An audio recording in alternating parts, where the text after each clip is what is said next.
네, 추미애 장관 아들 의혹이 불거지고 있는 가운데 여야 의원들의 여러 가지 재산 문제와 관련된 논란도 계속 커지고 있는 것 같습니다. 애초에는 지금 민주당의 김홍걸 의원 문제 그리고 지금 이스타항공이 굉장히 큰 논란에 휩싸여 있는 이상직 의원 정도가 논란이었는데 이게 여권 의원들이 아니라 이제 야당 의원들 쪽으로도 불똥이 튀나 보죠. 주말 사이를 계기로. 예, 그렇습니다. 며칠 전부터 계속 지난달부터 MBC를 통해서 조금씩 보도가 되긴 했는데 특히 박덕흠 의원이 지금 좀 집중적으로 이제 그 공세 대상이 된 상황인데요. 일단 야당 의원 중에 부동산 재산 거의 상위권에 들어가 계시잖아요, 이분. 예, 거의 1위입니다. 예, 1위에 가까운 의원인데 실제로 건설사 대표였고요.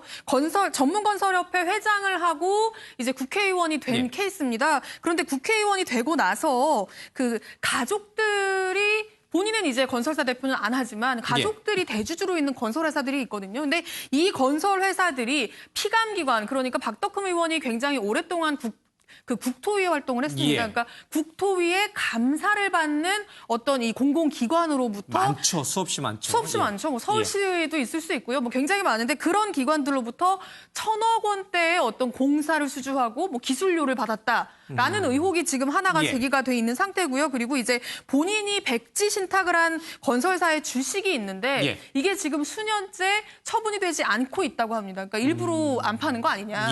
이런 의혹이 하나가 더 있고 마지막으로는 전문건설협회장 시절에, 그러니까 회장 시절에 당시에 그 자신의 지인이 소유했던 충북 음성의 골프장을 시세보다 200억이나 비싼 값에 사들이면서 건설공제조합에 손해를 끼쳤다. 이 혐의 이렇게 총 3가지가 있는 거예요. 지인에게 경제적 이득을 준 셈이다.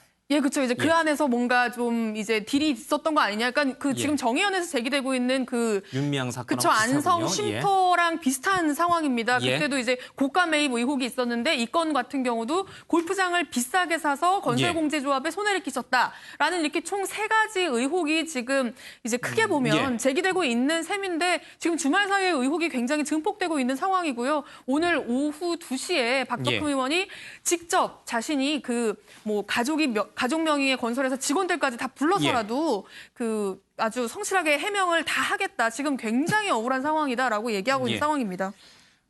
현 국회에서 이제 부동산이 가장 많은 의원이고 심지어 이제 그런 의원이 국토의 상임위를 갖고 있으면서 가족들이 운영하고 있는 회사가 수주를 받는 그런 일까지 벌어진 것 같습니다.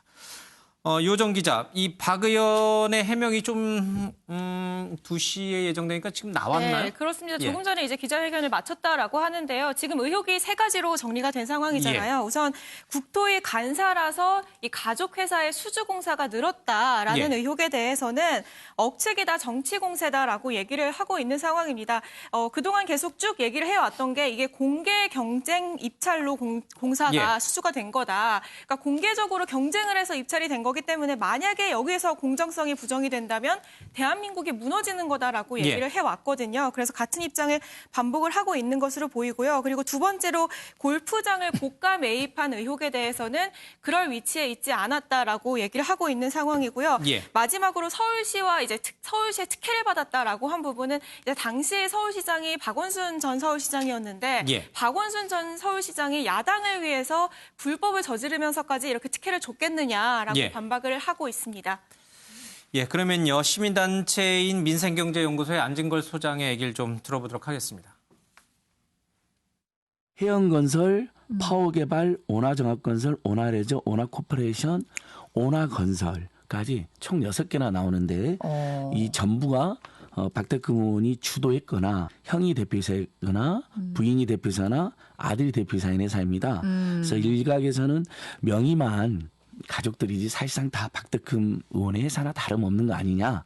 그다음에 이분이 6년 가까이 국토교통을 했습니다. 국토부 산하의 공기업들 도로공사나 LH공사나 철도시설공단 공사를 굉장히 많이 했거든요.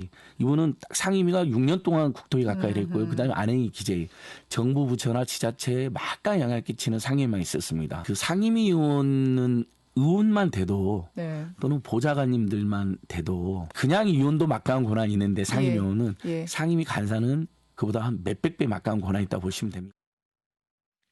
안진걸 시민단체 안진걸 민생경제연구소장이 이제 저렇게 의혹을 좀 제기하고 있습니다만은 이준석 전 최고위원 같은 경우에는 만약에 저 입찰이 정당하게 해서 따낸 거라면 뭐 국토위 상임위가 문제가 되긴 하지만 크게 문제될 건 없다 이렇게 보는 시각도 있는 것 같고요. 네, 그러니까 예. 그 건설 회사를 하는 사람이 국토위 상임위에 소속돼서 5년간 예. 있었다는 거는 위해 충돌 소지가 있죠. 예. 사실 진작에 좀 그만두거나 다른 예. 상임위에 갔으면 좀 문제가 없을 텐데 이런 점은 제가 보기에는 비판의 소지가 있어요. 다만 지금 저 안진걸 민생경제연구소장이 공사 수주 금액이 3,460억 원에 추정된다 하는데 저게 다 뭐 특혜라고 볼 수는 없는 거거든요. 저게 좀 가려봐야겠네요.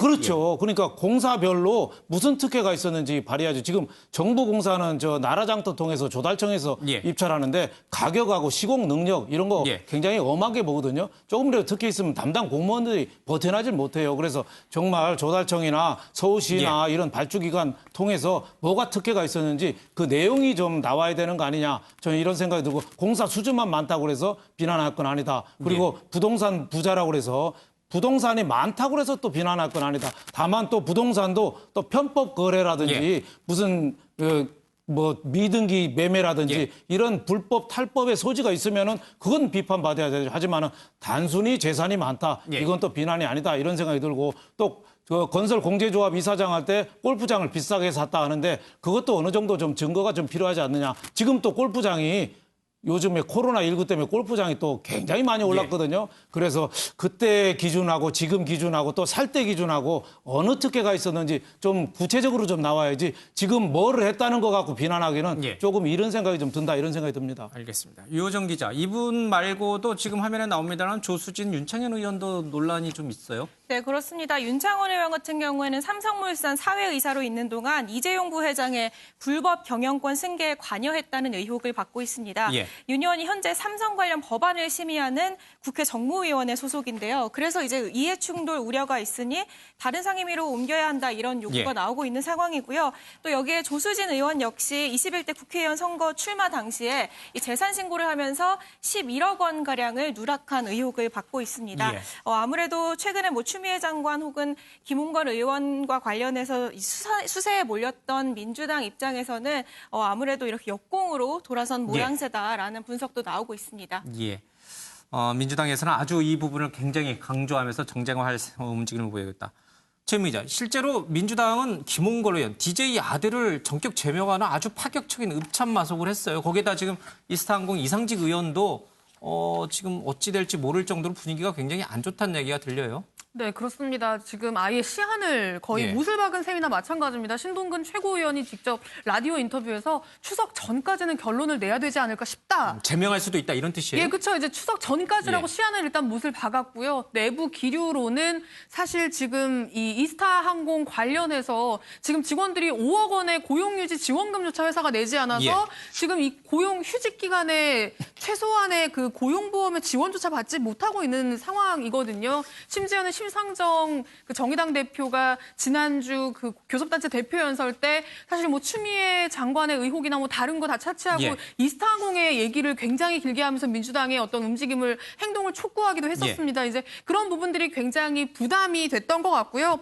당내에서는 제명이 불가피하지 않겠느냐라는 이야기들이 나오고 있습니다. 오늘 신동근 최고위원의 이 멘트가 굉장히 조금 제가 세다고 표현을 해야 될지는 모르겠는데 뭐라고 표현을 했냐면요. 지금 이 이상직 의원이 나는 지분을 헌납했기 때문에 더 이상 할 게 없다, 할 수 있는 것도 없다라고 이야기를 하고 있는데 법적으로 본인이 책임이 없을지 몰라도 실질적으로 창업주로서의 책임과 역할은 다 해야 된다라면서 상황을 이게 너무 특별한 조치를 하지 않으면서 상황을 너무 안이하게 보는 것 같다라는 식으로 이런 식으로 이야기를 했거든요. 그러니까 당 최고위에서 이런 이야기가 나올 정도라면 아마 뭐 굉장히 강한 어떤 징계로 이어지는 수순 아니겠느냐라는 전망이 좀 나오고 있는 상황입니다.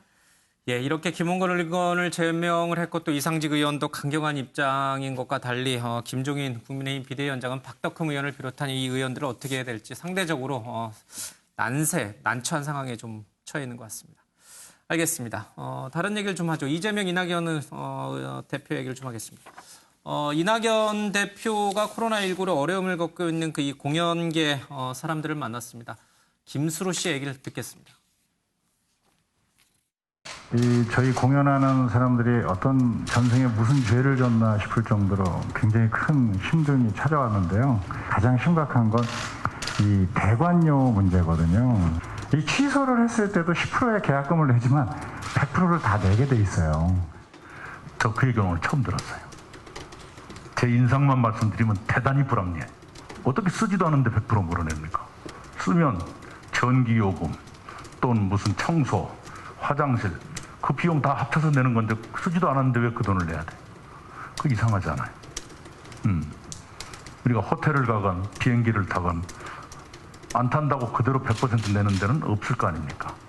그런데도 국공립시설에서도 아직도 그러고 있다? 이거 이해가 안 돼. 네, 이낙연 대표가 코로나19로 어려움을 겪는 공연계 관계자를 만나 얘기를 좀 들어봤습니다. 이런 사이에 이재명 경기지사는 지금 지역화폐 때문에 조세정책연구원하고 뭐 아주 설전을 벌이고 지금 야당 의원들까지 가세해서 아주 그냥 난리예요. 네, 그렇습니다. 조세정책연구원이 이제 지역화폐의 효과가 제한적이다라는 발표를 했었죠. 예. 이를 두고 지금 이번에 윤희숙 국민의힘 의원이 이 경제 전문가 출신이죠. 예. 이 지역화폐가 확산하면은 장점은 줄고 단점만 심화할 수 있다라고 얘기를 하면서 이 지사의 이 옹호론을 전면 예. 비판한 건데요. 그러면서 분석이 마음에 들지 않는다고 보고서를 쓴 전문가를 위협한다. 이거는 식견의 얕음을 내보이는 일이다라고 예. 비판을 했습니다. 그러자 여기에 이제 이 지사가 SNS를 통해서 반박을 하는데요. 보수 언론 뒤에 숨지 말라라고 얘기를 하면서 지역화폐는 문재인 정부의 포용 정책 중 예. 하나다라고 주장을 하면서 공개 토론을 제안하기까지 했습니다. 예. 여론조사를 보니까 오차범위 내에서 이재명 지사의 대선 주자 호감도가 조금 이낙연 대표보다는 높습니다. 두 사람의 행보를 방금 보셨는데 글쎄요, 이제 계속 바뀌겠죠. 뭐 저 지지율이라든지 계속 가는 건 아니니까 어떻게 보세요? 싸움 딱처럼 나서는 게 좋은 것인가 아니면은 조금 우유부단하다는 평가가 있지만 어려운 사람들 얘기를 듣는 게 좋은 것인가? 이게 그 환난 시기에는 예. 사람들이 결단력, 강한 리더십 이런 걸 예. 원하는 경향이 있거든요. 그래서 코로나19 사태라든가 경제 위기라든가 이런 게 계속 심해지면 이재명 지사의 저렇게 막 뭔가 좀 이렇게 강한 저돌적인, 행보, 예. 그게 많은 사람들한테 어필할 가능성이 있고 반대로 내년에 뭐 상황이 좀 안정된다, 우리 사회가 예. 좀 굉장히 좋은 쪽으로 나간다라고 하면 안정된 뭐 이낙연 이 대표의 리더십이 예. 또 인정을 받을 수도 있는데 내년에 우리나라가 어떻게 될지는 미지수이기 때문에 예. 좀 지켜봐야 되고 그리고 이재명 지사의 행보는 리스크가 있잖아요. 저분이 굉장히 강하게 예. 주장을 하기 때문에 그게 딱딱딱 맞으면 좋겠지만 어느 순간 안 맞는 쪽으로 만약에 좀 구설수에 오른다라고 하면 신뢰가 무너질 수도 있어서 굉장히 리스크를 안고 이제 저분이 길을 가는 것인데 그것을 다 헤쳐나가서 정말 저분이 예. 모든 그 장애를 이겨내고 다 딱딱딱 맞고 정말 저분의 정책으로 인해서 민생이 나아진다. 이런 게 수치로 증명이 된다라고 하면 예. 굉장히 저분의 어떤 그 가치가 이 지지도가 올라갈 가능성도 있어 보입니다. 이런 가운데 친문을 대표하는 이 김경수 전 지사가 이재명 지사 지지했다는 게 또 눈길이 갑니다.